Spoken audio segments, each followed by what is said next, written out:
Saving for big goals can be intimidating, but small steps over time can really add up. If you create a basic safety net, start early, take advantage of an offered match, and prepare for the long haul, it can be done. Read or watch more about these basic tips of saving for the future at stcumoney.org. Spokane listens when business talks. Welcome to Business Talks, the region's only local business radio talk show with your host, Ryan McNeese. Business Talks is brought to you by STCU. Now, let's get down to business with Business Talks.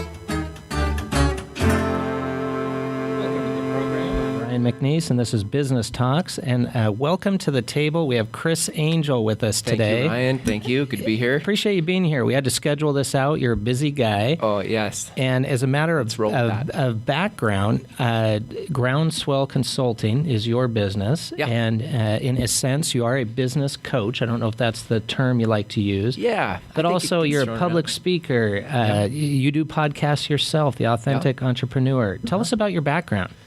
So I got started, I went to PLU, Pacific Lutheran University in Tacoma, and got a bachelor's in recreation, which is like where you learn to juggle. And I was going to say, that seems like an obvious choice to be doing what you're doing right now, exactly. right? Yes, exactly. I didn't know what I wanted to do, and I was sure I wasn't going to spend more than 4 years in college, so I picked a major that sounded like I could get it done, and I got it done. Yeah. And when I graduated, I didn't know what I wanted to do. Decided to pursue a master's in education, and sixth graders were mean. They destroyed me. They chased me right out of the school. But there's a lot of psychology there. That one actually correlates. No, and it does. Right? And what's funny is I didn't finish that program, but when I left, I realized that I love teaching. I love helping people that want to be helped. And the problem with sixth graders were they just didn't want to be there, right? And I was like public enemy number one. Right. But adults love to learn. And so shortly after that, I got into real estate. After reading a book called Rich Dad Poor Dad, and that's a popular one. Yeah, it was a big one for sure for me. And I got into real estate. I've spent 16 years in the real estate industry, and what I've gravitated to over time is just helping business owners, small businesses build marketing strategies that feel congruent with who they are and reach their perfect customer. Right, and I think the word, when you say a fit with who they are, I think the authentic word comes to mind. I know one of your podcasts that you've done for quite a while is The Authentic Entrepreneur. So I think your fascination with the psychology of making that fit with your client, with what they do. Yeah, and I love that because being in real estate, there's so many times when people feel like they have to contort themselves to do marketing and say things that just don't feel good to them. And I just don't think that's the only way to earn attention. Well, I think as you're describing very well, not only is that not fun ultimately for that business owner, but the lack of authenticity, I don't think it works. Right. People can smell it. I think if you come at people and you spam them all the time, I think people can tell and they're like, leave me alone. But when you come out of your shell as who you are and you just have this energy about who you are, people go, they either like you or you don't. Right. But the good news is those that do like you, well, then that's a good fit. Right. And you work from there. And I think working from there, I think some words you've used as we've talked in the past are from a lead generation standpoint or working with your tribe. Tell us a little bit about what you mean by tribe. Yeah. I picked it up from Seth Godin, his book Tribes. Hugely important book, in my opinion, for marketing. He would define a tribe as a group of people connected to one another, connected to a leader, and connected to an idea. And when I read it, I think that it was one of those clouds parting moments. I think I've read everything Seth Godin written. I mean, he really is. It's amazing. Yeah. That whole thing about the idea, when I look at most businesses and their databases of people, their CRMs, there is no idea that's connecting all those people, especially let's use real estate because that's my background. Most real estate agents don't have a theme or an idea that's connecting their people in their database. And so it's just more random. It's just random. It's like that was a friend and that was a family member. And we sort of over time, we kind of amass or collect these people in our CRMs. But there's nothing that we all get to talk about together. And because of that, there's less engagement. When you have a tribe that, like Tony Robbins is a great example. He has built a tribe around the idea of personal power or unlimited power, whatever. Empowerment of the individual. Yeah. And when people come to Tony Robbins events or people are in Tony Robbins podcasts or his email list, there's something that they're there to talk about. And they open his emails because they want to talk about that thing, that idea that holds us all together. But But if you don't have that, it's very hard for you to create engagement with your end user or your audience, your customer, because it just comes off as a pitch. Mm-hmm. No, I think, again, the authenticity, not only of each individual business owner, but of those tribes, that is that commonality. Yeah. And where do you go from there? You were with Keller Williams, I think, for quite a while. 13 years, I want to say. And part of that in selling real estate, part as a manager as well, right? Yeah. For 6.5 years, I sold in Gig Harbor, Washington. Okay. Oh, that's a good market. Yeah. And then I moved here to Spokane specifically to run a real estate company for Keller Williams. We had 200 agents. A lot of it was recruiting. It was training. It was P&L type work, you know, profit and loss type stuff. But that type of management history, I can only imagine that type of training, that type of engagement, interaction with nearly 200 different agents. Mm-hmm. In a sense, that has to be the origins of your business coaching, because you're dealing with so many different types of personality styles, motivations, what makes people tick. And when you're dealing with 200, there's quite a diversity there. That's a lot of where, I mean, the leadership side of that is where, when I was selling myself, I only had my own business to worry about and to pay attention to, right? When I had 200 agents to help and to encourage and to partner with, I got to see a whole lot of other ways that people are trying to do their business, and I got to see a lot of ways that people bump their head up against what's not working for them. And so you start getting into troubleshooting mode of like, how do I make this work for that person? Right. How do I get them to tap into their own unique abilities and their unique genius? Yeah, let's talk about that a little bit. First off, where can folks find you at Groundswell? Groundswell Consulting, how would someone reach out to you if they wanted to work with you? A couple things. The easiest way to find out more about me is to go to Facebook. I'm most active on Facebook. Okay. You go to facebook.com/the Chris Angell with 2 L's.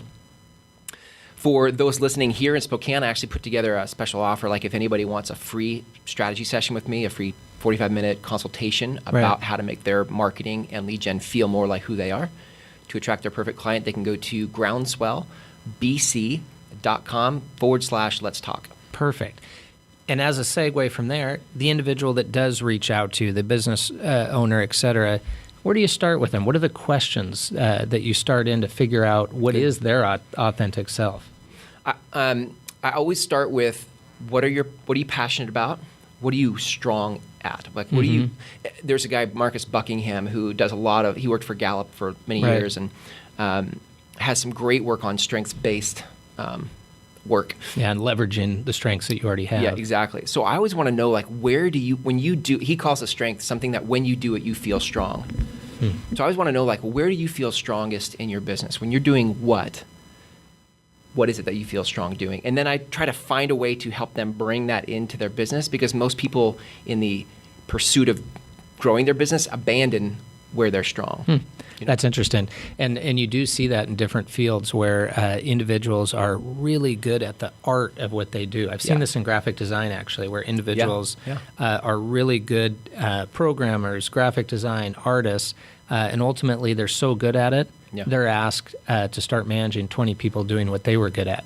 So they stop doing what they actually sincerely loved. Right, yeah. I think that leads to quick burnout, too. I think if you are forced to keep doing something that is not congruent with how you're wired, you just won't sustain it. What fascinates you most about the interaction with an individual business owner? When you're really trying to figure out what their authentic self is and move them from where they're starting to where you think you can bring them to in their process, what fascinates you about that process? To me, it's kind of like a puzzle. My family, every Christmas time, we do puzzles. So whenever you dump out the puzzle, you got to turn all the pieces over before you start putting it together. That's true, yeah. And so I feel like I love that first 90 days with somebody where I get to kind of, let's go figure out like what pieces we're dealing with and how do they fit so that you get the result that you're trying to get. I love that part. Well, and I know in talking to you historically, I think you have a real knack at asking kind of the one-line questions that really make someone ponder. Really, I think it's the why question.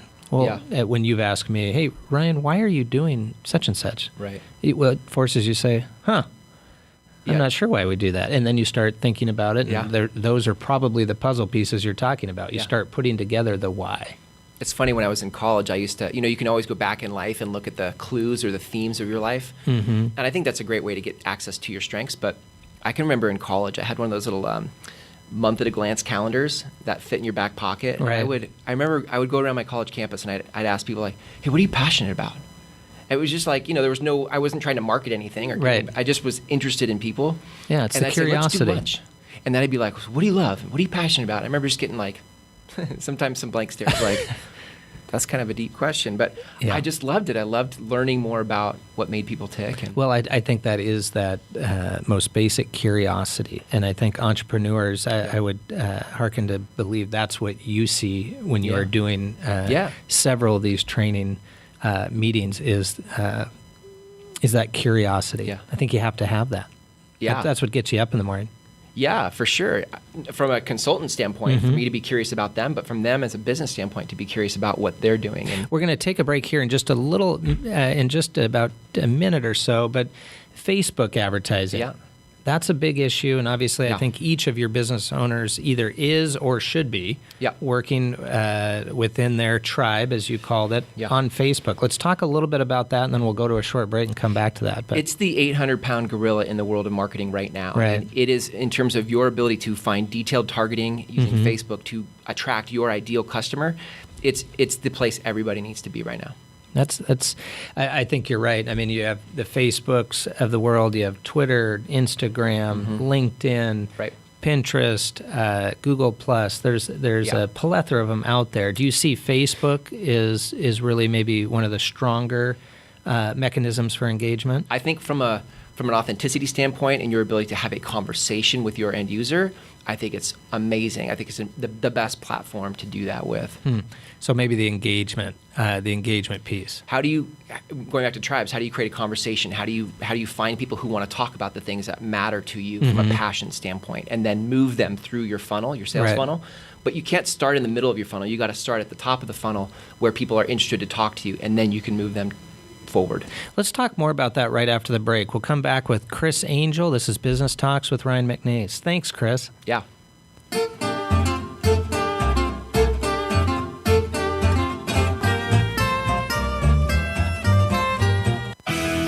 Congratulations! You found where Spokane Talks online. Tell your friends. Home. That word means so much more than its 4 letters suggest. R, that letter, stands alone. When you see someone wearing a blue block R, you're talking with a realtor. Your local neighborhood realtor can help you find your first home, your next home, or help you sell the one you have. Next time you think home, think realtor. The brand makes the difference. This message brought to you by the members of the Spokane Association of Realtors. If you're like many shoppers, you love to find a deal online. Or you shop online because it's so convenient. And you probably know thieves love to go online too, to try to steal shoppers' credit card information. When you're shopping online, you can start protecting your credit card information by investigating the website you're shopping on. Make sure the online retailer lists a real phone number and a physical address. Read the site's privacy policy and search for reviews and ratings of the retailer. You can read more about safe shopping online at STCU's financial education blog. Go to stcumoney.org. To help you be safe, Washington state law requires you to call 811 2 full business days before you plan, for example, to dig, drill, plow, pull from, or pound anything into the ground. Be prepared to provide the operator with the correct address, cross street, and a description of your work. You must mark the dig area with white paint. The operator will inform you of the utilities notified of your impending excavation. Wait for all their marks. Be safe and dig with care.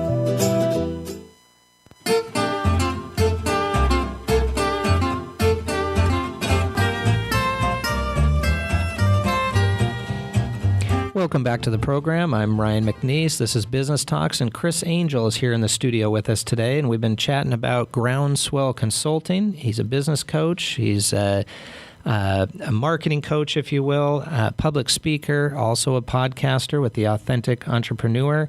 Right before the break, we were chatting about Facebook and your ability and your clients' ability to engage with their tribes, if you will. Let's keep talking about that. I think just before break, you were talking about the funnel. Yeah. Starting at the top. Yeah. Let's go there. Yeah, and then you just define the funnel for a sec. If you figure like there's 3 phases to this funnel, the bottom of the funnel is where people make a decision to buy. They're going to hire you, they're going to buy your product, whatever.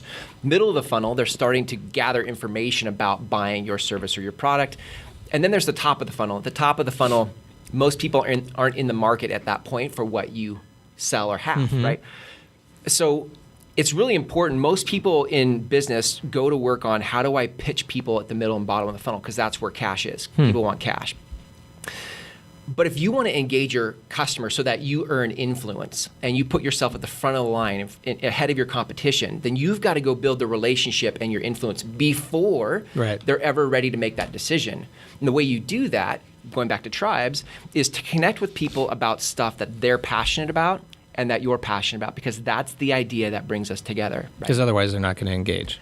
Right. Otherwise, you're just selling whatever you're selling, and they're not interested because they're not in that market right now. Right. And there's probably there's so much out there that each individual, either on Facebook or their social media, have to act as their own filter to a certain extent of things that clutter their life. Because we're busy enough as it is. That's right. Tribes are a filtering mechanism. Like we'll filter stuff out, but if it feels like it fits my worldview or my tribe, then I make space for that and I pay attention to that. But if it's not, it's out. It's out. It's out. Right. And I think Seth Godin really hits on that. And I believe if I'm correct, he talks about essentially permission marketing. Yeah. That the lack of permission is just things flying by in your news feeds on all sorts of different social media or otherwise, TV, radio, et cetera. Yeah. But with that permission marketing, tribes, it's been filtered to a certain degree. That's right. So you know it's interesting already. So this is why I like the Facebook thing, right? So to me, Facebook is not only the most efficient way to find your perfect client, it's also the most affordable. Specifically in video, because you can get penny views on your videos. You can get lots of eyeballs on videos for very few dollars.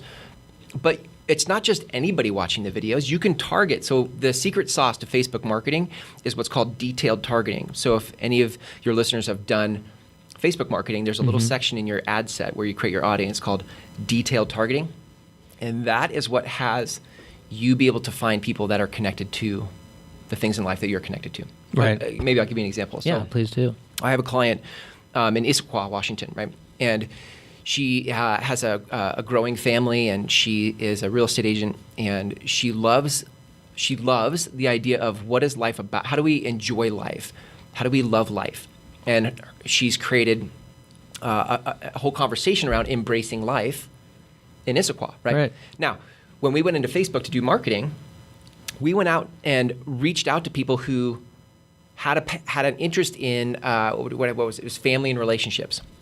And so then we invited those people to like her page, right? Now, for 9 cents a page like, she's actually pulling all sorts of people into her page. She didn't ask, she just invited them. Right. They self-selected. Right. Yeah, they self-selected to be a fan of that page, right? So for 9 cents a page like, she's building this whole audience of people that she knows is interested in the conversation of what? Family and relationships. Which is her what target market. And she can speak to that. She has all sorts of life experience to speak to that. Right? Yeah. So that's the power of, and at some point, I always say this, like, what % of people interested in family and relationships have real estate in their future? 90, 95, 99%? Very high. Most people want what you have. You just have to find a way in the top of the funnel to get in conversation with them. Right? Yeah, and that's actually a really good point, because I think a lot of the mass marketing of yesteryear, it was shotgunned out there to a certain extent. And is it landing necessarily? No, not necessarily. It's just put out there without any target. And I think that's what you're describing very well. Some of these social media metrics and analytics really allow you to drill down into who is actually interested in what I am providing, whether it be a nonprofit, whether it be a for-profit. So to create those tribes, that detailed audience targeting is pretty important. I love that about Facebook specifically, but social media, I guess, in general, that you can now through detailed targeting find people that you could connect with. Without that platform, you'd be left with trying to find networking meetings or Toastmaster events or go to the mall and try to pass out flyers. Like, it gets really inefficient to try to find your people. It really gets you back to that traditional. No reason to specify a date, but obviously pre-internet, but let's say 1985, 1990. That is really what someone would probably tell you in chapter 1 of how do you get out there and work within a community. It would be what you just described. Right. You'd have to go work, really shake hands and kiss babies is how I said it, right? Like, you gotta get out and rub elbows and be around people. And I think, I personally think that's a big piece of our community, is getting out there and working within the community and being supportive of different events that folks are sincerely interested in. But there's no doubt that the social media piece has exponentially allowed you to engage with a broader audience. It's really well, I think it's that, and it's also not just now a wider audience, but it's getting to, I think the future now is you got to now even niche down further. You know, they used to say, like, the riches are in the niches. Or, right. Yeah, that sounds good. Right, niche down to find your people. And I think even more so now, it's not just take your message to all of Spokane. Now it's go find people interested in family and relationships in Spokane and use that as your segments of the pie chart. Right. Oftentimes I think we learn just as much from our successes as our failures. What would you say? What are some of the top mistakes that folks potentially, some of your clients or otherwise, make on social media? Maybe their intention is good. They understand the logic of what you just described to our listeners, but then they jump in and potentially the wrong approach. It's one of the top ones is they don't use detailed targeting. They take their message to everybody rather than the people that would be best for them. Okay. And they see that as opportunity, like a wider net. A wider net. To narrow my net means I'm not going to have as much opportunity, and it's actually counterintuitive. It's the opposite. That's true. See, that actually I think is a great point. What you're making there. Yeah. Because it doesn't resonate. If you were a personal trainer, people are already saying, "Hey, here's how you lose weight or get buff or whatever." Like, everybody says it, and we all know that, but we don't do any of what they advise. But if you were going to be a personal trainer for moms who had just delivered a baby, your message starts to get really specific and very clear, and it speaks to a real problem or need that somebody's trying to solve. An actual audience that could be engaging with you.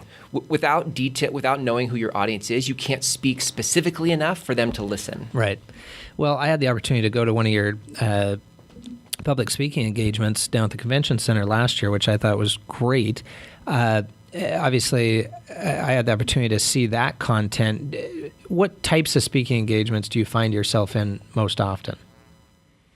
Usually I'm coming into associations and speaking for an association, or if in the case of my own events, I'm putting on an event and teaching my own content. And the one I was at, I believe, was geared towards real estate. Correct. But in my opinion, what I've been fascinated with conversations with you is I think the content, the substance of your message really is geared toward anybody in business. Yeah. And real estate, interestingly, I think the psychology is good, but it does. It's certainly that same psychology of marketing resonates to most industries. I think what I am teaching is human nature. I'm teaching humanity, right? I'm teaching marketing from the standpoint of how do we connect with humanity.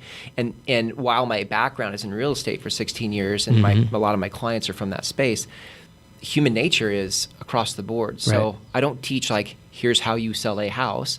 I teach, here's how you engage with your perfect client. And that client probably needs to buy or sell a house. Right. Exactly, right. Same thing would be with a personal trainer. Let's use that again. Like, it's how do you find people who want to get fit, but that are interested in something you're interested in, because that's the common ground, and then you move them through the funnel to how you might be able to help them. How do you find that you've had most of your success motivating your clients? Obviously, the first piece of the puzzle is they need to have enough motivation to come to you in the first place and maybe understand or know what they don't know, so to speak. But once they do engage with you and your services, what do you find that... What's interesting, going back to that turning puzzle pieces over, when I put people back in touch with what they love, their own motivation kicks back in. Like, there's an internal locus of control once they're connected back to why they're in this business in the first place. That overriding sincerity again. Yeah, but in the process of in the trenches of our business, trying to grow our business and learn the new things to do, we sometimes lose ourselves. And in losing ourselves, we don't feel motivated anymore. We start to feel sort of cloudy and confused. And so just simply by turning people back to who they are, where they feel strong, it's amazing to watch people light back up. If you weren't doing what you're doing, I love asking folks this question because I think it really drills down on what makes folks tick. But if you weren't doing what you're doing, what would you be doing? What else would you be passionate about? I've always wanted to be an author, a keynote speaker. I like the idea of speaking to thousands of people in a crowd and helping them tap into here's what they love. Here's the exciting thing. Yeah. You're already doing doing that, but I understand what you're saying. I didn't answer your question. No, what you're actually saying is you'd like to do more and more of what you're doing. I think that's obviously a sincere answer. I think I've spent a lot of time in life reflecting on what matters to me, and so I've keep trying to more and more put myself in those environments and those places to do what my life is about, my purpose of my life. But Chris, I think you're making a good point there that you've taken a long time yourself, not only reflecting on your own choices, but obviously you advise clients as well on this, to really look down the road and where do they want to be? Yeah. And then, of course, you're doing the same for yourself. Yeah. Where do you want to be? And then making decisions that make the puzzle that you've spoken of go together. Right. I think that really is the key. You know, what do you want to spend your days doing? And what are you sincerely motivated by? I think you're really touching on that. I think you got to make some really tough choices in life. I mean, you can't say yes to everything. And I heard years ago, like, whatever you say yes to means you're saying no to something else. And so you've really got to choose. Gosh, that's a good point. You can't just say yes to everything. At some point in life, you got to start to say, like, I'm going to make my days count. This is what my life is about moving forward. And then you start saying no to everything that's not that. It's a very good point.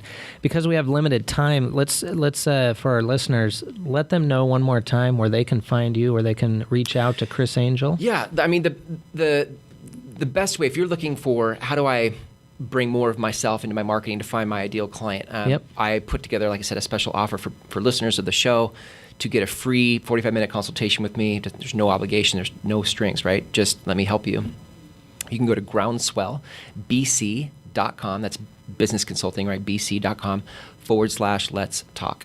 Well, I'd encourage our listeners to reach out and find out more about you. You're an extremely interesting business person. I've enjoyed discussions with you over time and today. Thanks for being in the studio with us today. Thanks, Ryan. It's always fun to be with you. Appreciate it. Yeah.